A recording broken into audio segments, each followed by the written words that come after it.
Hey guys, what's up? It is Tad. Breaking news.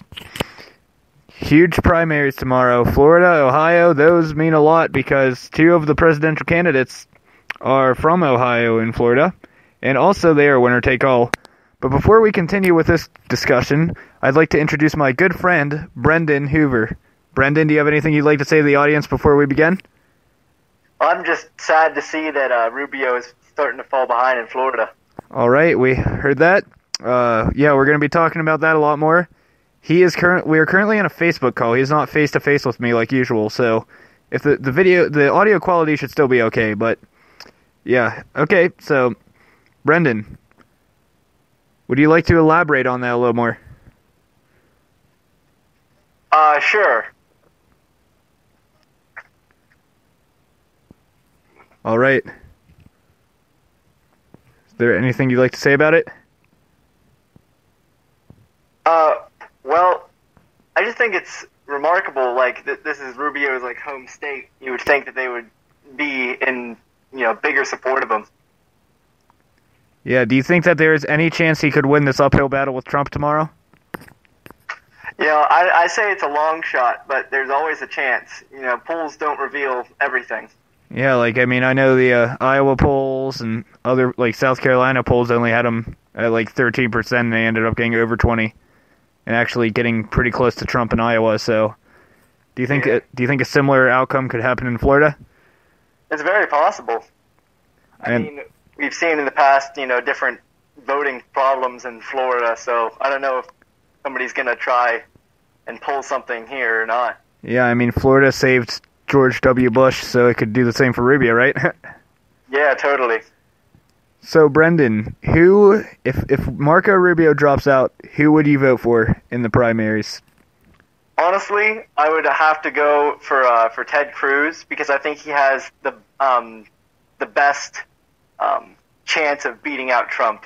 And at this point, I just want to see anybody but Trump get the nomination. Yeah, how would you feel about a John Kasich presidency? John Kasich, I have to tell you the truth, I do not know a whole lot about him, but I have heard from several people that he's a pretty good guy. Yeah, he's balanced the budget in Ohio, brought it from an $8 billion deficit to a $2 billion surplus in 4 years. Oh wow, that's really impressive. He was part of the one commission that balanced the budget back in 1999 under Bill Clinton, so he has a pretty impressive track record too. He's been in and out of Washington. He hasn't been in Washington for quite a while, so that's always good. Mm-hmm. So, Brendan, here's another good question I have been meaning to ask you. If it came down to Bernie Sanders and Hillary Clinton, who would you vote for? That is a really difficult and thought-provoking question, because on one hand, you have a liar and a cheat, and on the other hand, you have a socialist. So pretty much, would you vote for a criminal or a socialist? True, that's basically the question right now. Honestly, what I would have to say is Clinton, because there's always that chance of that the personal life of somebody won't interfere with their professional life, whereas Bernie Sanders is an idealistic socialist. Like Hillary Clinton, I honestly don't know a whole lot policy-wise what she stands for. I just know about all the scandals and stuff. Yeah, she changes a lot on policy, so I don't think anyone can really keep track. Because it changes for votes. It's kind of like Donald Trump. And speaking of Donald Trump, what do you think of him? Just give us some thoughts. Give us an insight to the mind of Dank Hoovie. Donald Trump, I have to say that everybody says, Donald Trump's just an idiot who spouts his mouth off, just for anything.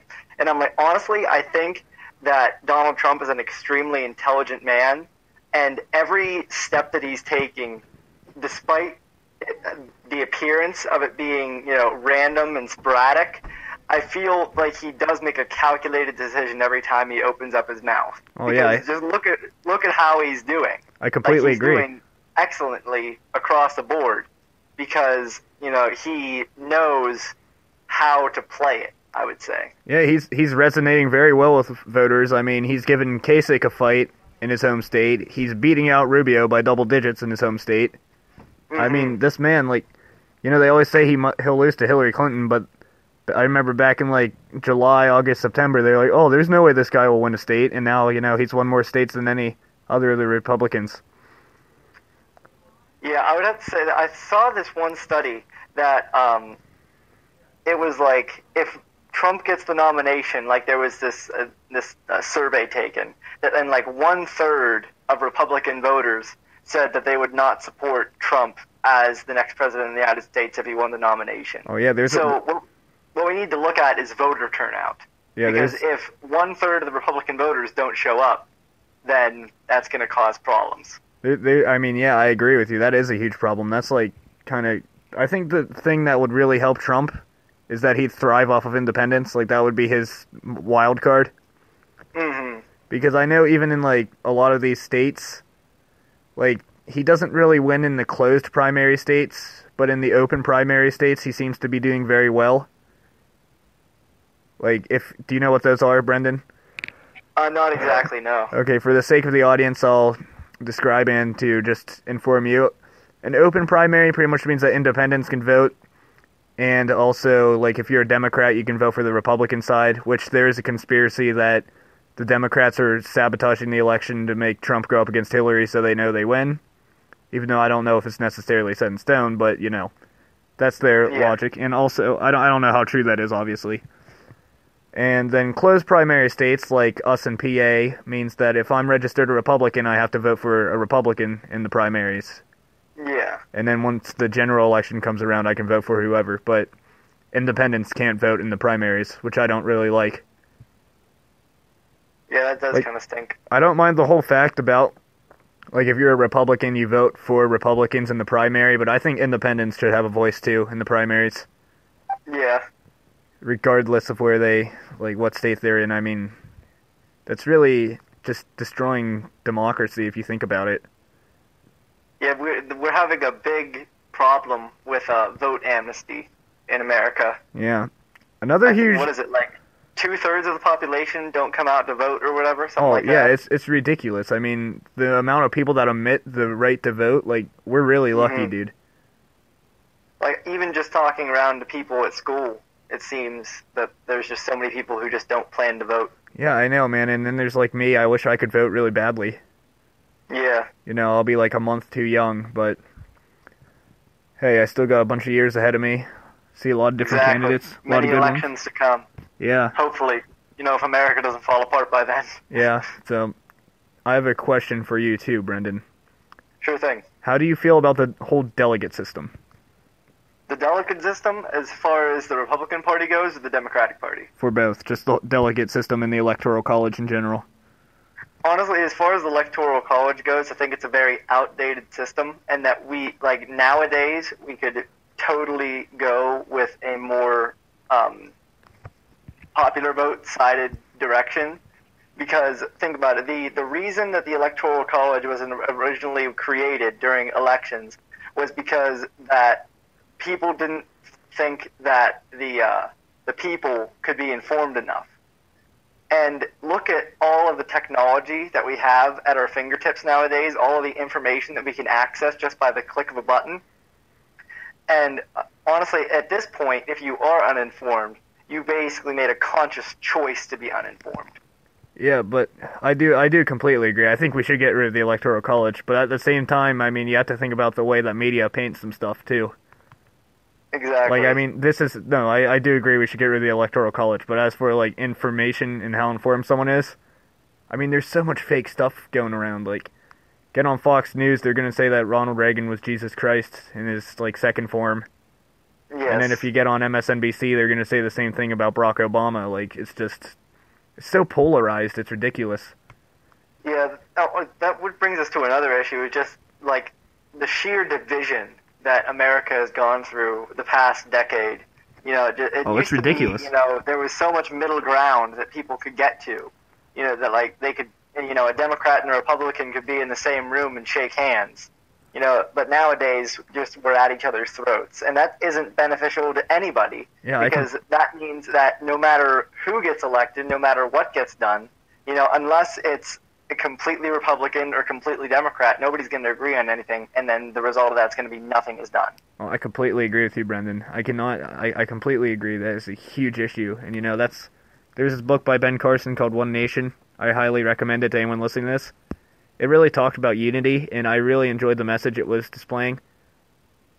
Ben Carson, he was a good guy. I mean, he wasn't meant for the job, but he was a good guy. I have a lot of respect for him. Me too. I think a lot of people do. I mean, he was the first person ever to separate conjoined twins, so that's cool. Yeah, dude, that means he's a great neurosurgeon in my books. Yeah. I mean, it's just not everyone is meant to be president of the United States.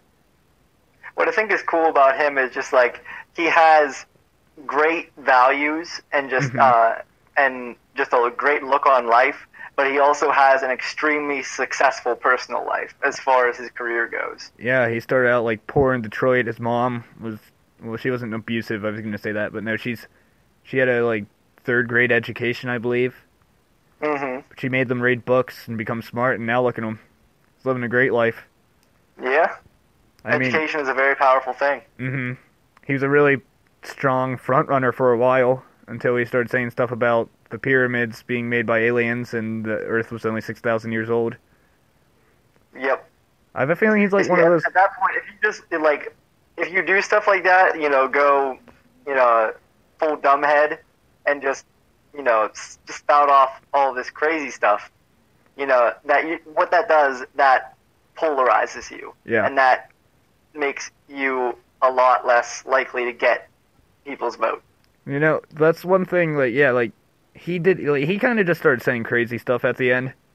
Or I guess I should say the middle, honestly. But, Trump, he says crazy stuff, but like you said before, it's calculated, man.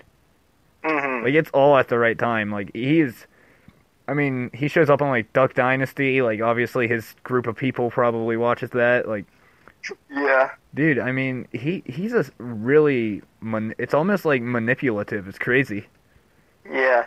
It's almost like Hillary Clinton. They're both just, they know how to get the vote. Even if they don't mean anything they say, they know how to get the vote, and they're getting it. Exactly. And it's actually kind of scary. I agree. Dude, the one thing I have to give to Bernie Sanders, I know the whole reason, we were talking about media bias, and the whole reason that I set up this whole thing was to avoid media bias. Other than, I have, my friends come in, and they have their opinions. I'm, supposed to remain objective. But something, I can comment on, real facts and stuff.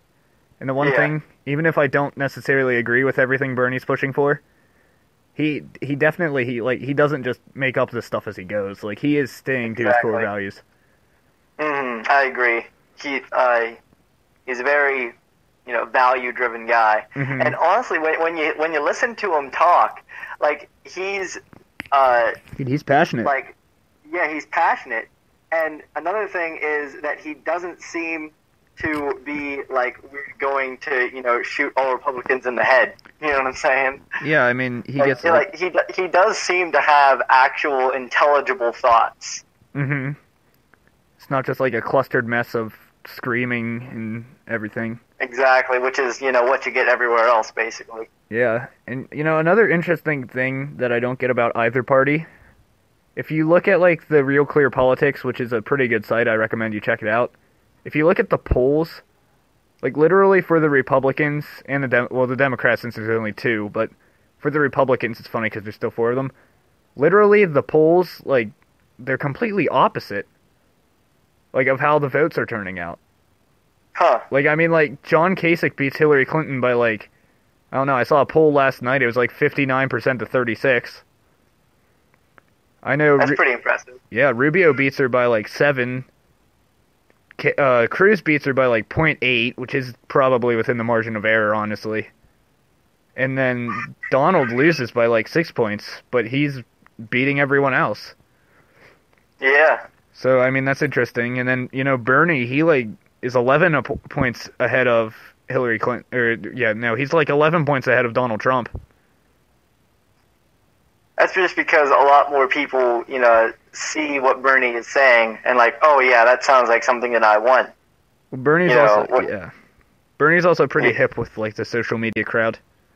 Yeah, he is. Like, I always say that, like, I don't agree with Bernie Sanders, but I absolutely love his slogan. Oh, Feel the burn. feel the burn. That is, dude. That was like whoever made that up is stroke of genius. that is Stroke of genius. that is just a completely amazing idea, dude. Like, feel the burn. Like, I remember my one friend commented on my one like Instagram thing with that. I was like, wow, man, that's pretty good. And I thought like he made it up, but now it's like everywhere. Yeah. It's like everywhere. Mm-hmm. My uncle's like, he's a pretty hardcore Democrat, and I have a lot of respect for him and everything, but he likes Bernie, and I was telling him, like, he has a little dog. I know you've seen him before. Yeah. Like, kind of, like, if you dressed it up like a donkey, it would kind of look like a donkey. Yeah. Yeah, well, I told him that he should dress him up like a donkey and just have, like, a shirt on him that says Feel the Burn. I'm like, a lot of PA Democrats would start voting for Bernie, I have a feeling. I mean, dude, that dog is adorable, you have to admit. Totally. So now, Brendan, I have two more questions about. We're going back to the whole like Florida primary thing tomorrow. Okay. I have two more questions regarding that, and a few more questions after that. But I just want to know, what do you think? Where do you think Rubio's campaign will go if he loses Florida? Honestly, I don't see much hope for him if he loses Florida. I don't see many other states that would really go for Rubio, and at that point, if Trump wins Florida, then it's pretty much over for most people, except maybe Ted Cruz, because he's pretty close to Donald right now. Yeah. But as far as the number of delegates that we have left goes, it becomes kind of scary to see what needs to happen for Donald Trump to even have a chance at losing. Yeah, I mean, it's pretty crazy, man. And now, like, Florida is a winner-take-all, so even if Trump literally could beat Rubio by 2 votes, or a vote, like, he'd literally get all 99 delegates. Yeah. Like, this isn't like before where we split them up by counties, but this is like winner-take-all. Yeah. So, I mean, and tomorrow there's 5 states, North Carolina, Florida, Ohio, Illinois, and Missouri, I believe. Mm-hmm. And, I mean, Ohio and Florida, I think I said this earlier, they're both winner-take-all. And those are the first winner-take-all ones that we're seeing so far in the race. And, John seems pretty fit to win Ohio tomorrow. Yeah, I read online that he's neck and neck with Donald. Yeah, they're pretty close. I mean, Trump's kind of beating Rubio, but I did read from a source that Rubio, like, the early voters all voted for him, and he's, like, landsliding Trump in that way. Okay. So, I mean, I don't know if that's, like, foresight to what tomorrow has to hold. But, I mean, And also with the whole Ted Cruz thing, I don't think Ted is going to win a single state tomorrow.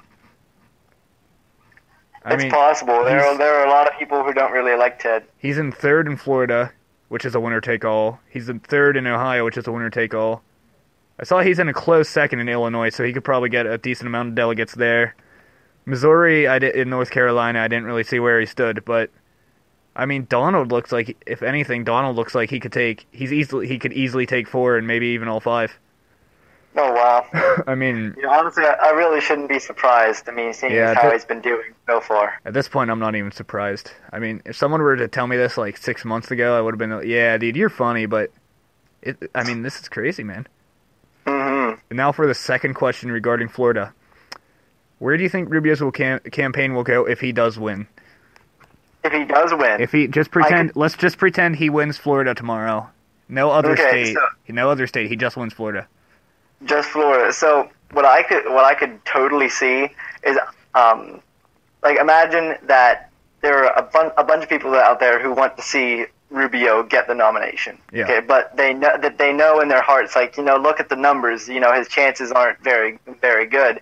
But if he wins Florida, I could totally see, like, all those people who might be, voting for other delegates because they think that, or other candidates just because they think that they have the better chance at winning, could totally fall back to Rubio and say, okay, this guy's a chance now. I'm gonna vote for Rubio, and then I could see, his numbers skyrocketing up to the point where he might even have a chance at winning the nomination. I don't know. Yeah, the thing that I think everyone is hoping for right now, except for like Donald Trump fans, and this is kind of like anti-democracy, And I don't think this would work very well for the Republicans, but I know they're hoping for a brokered convention, which is pretty much Yeah, I remember you telling me about that. yeah, it's pretty much if Donald Trump doesn't reach the necessary 1,237 delegates needed to take the nomination, they will have a contested convention in Ohio this year.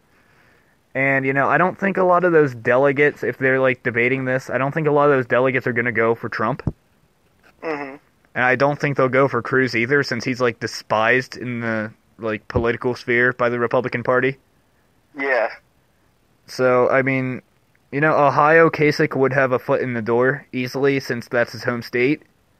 Yeah. But, I mean, if we look at the endorsements that everyone's getting, Rubio is just leading the pack, and it's not even funny. He has, over 180. I think Ted's at 50. John Kasich, he's at I actually don't know how much I don't know how much any of the others are, but I know Trump's really low. Kasich and Cruz have a decent amount, but Rubio is just way ahead. He's just getting endorsements left and right. It's crazy. Yeah, endorsements can be pretty powerful. Yeah, especially for the Democrats whenever they count against the actual delegate system. The super delegates. Yeah, Jeez. that's kind of what a dumb ridiculous. idea that is. I don't like that idea at all. I know, it's basically saying let's take the votes of the people, but then they don't matter. Yeah, I mean, especially when we're going up against Hillary Clinton, who just buys them all. Basically, that's what's happening. I mean, I don't know how popular she is in Washington, but I'm guessing, if you drop a few grand, a couple grand on someone, they're probably gonna be oh yeah, I endorse you. Yep, probably. Which, if I were in that position, I'd probably be yeah, Hillary, I'll endorse you, but then I wouldn't anyway. Oh, wow. Just, be I'll take the money. I'd be tell you what, I'll think about it. 5K might change my decision, but I don't know, Yeah. No, I don't. I just don't like the superdelegate system, man. It's not fun. Me neither. But, yeah, I was saying that. And also, we got done with the Florida primary. Now I want to ask you about Ohio. If Kasich wins, do you think he has a shot at the nomination? Kasich, I was just talking the other day, because honestly, until a little bit ago, I didn't really know anything about Kasich, or that even, he was there. Yeah. But I heard my 10th grade English teacher talking about him, and I'm yeah, he seems like a pretty cool guy. I was looking at his stuff. Honestly, at this point, though, I think that his chances are pretty slim, for the simple fact that, like I just said, I didn't even know about the guy until a little bit ago. I don't know how many people out there know him. You know what I'm saying? Yeah, and I'm pulling this up right now. Currently, Donald Trump has 460 delegates, Ted Cruz is at 370, Rubio is at 163, and Kasich is 100 behind him at 63, so... And there are 1,401 available overall, so, there's still a decent amount left. Yep. But I do agree, his chances are very slim. And then if you look at Hillary and Sanders, Hillary is at 1,235. So she'd be 2 away from winning the Republican nomination right now, if she were a Republican. And then Sanders is at 580. But if you look at it, the reason she's really beating him so much is because of the superdelegates. Yeah, all of the superdelegates just go to Clinton. Yeah, because, I mean, if you, people can Google this if they want, but, the blue bar, which is the actual, the light blue bar, which is what we, if we were voting... there's still a gap, but it's not really that big. But then add on the dark blue, which is the superdelegates, and that's about 25% of Hillary's total votes. And that's wow. That's a sliver of Bernie's, so... she'd still be winning right now, but, Bernie, I feel like a lot of people might be discouraged by that. Like you were saying about Rubio earlier. Mm-hmm. If they don't think he has a chance. I think a lot of people might be thinking about Bernie, but... he still seems to have a lot of, supporters everywhere. He has a pretty strong base right now. And it's crazy, man. What politics, It's crazy. So, Brendan, we've been talking for about 25 minutes right now. So I'm just asking you, do you have anything you want to say to Marco Rubio fans right now? Don't give up. There's still a chance. And then, is there anything else you'd like to say at all? Just in general. Nah, I'm good. You're good? I'm good. Feel the burn. All right. Well, hey, thanks for being on our show today, Brendan. No problem. It was fun having you. I'm glad that we finally had an episode over 8 minutes, which was the current record. But yeah, dude, this is like the talk show I really wanted. And it took a while, but I'm glad we got here. I feel like some of the other ones were rushed. But, I'm really glad. And this audio quality, I mean, that might be the only thing, but it sounded great whenever I listened to it on our test. So hopefully everything turns out all right. Yeah. So, hey, thanks for being on, Brendan. I'd like to give you a round of applause for breaking the record. Thank you very much. And yeah, I'm hearing clapping right now from an effect thing I made. Like, there's effects on my phone that I can play, so I just decided I'd try that out for once. So, hey, anyway, if you guys are listening to this on Spreaker, I'd like you to subscribe on YouTube or like us on Facebook, Tad the Altoona Discussion. We thank, once again, Dank Hoovy, and we will see you guys soon. Have fun with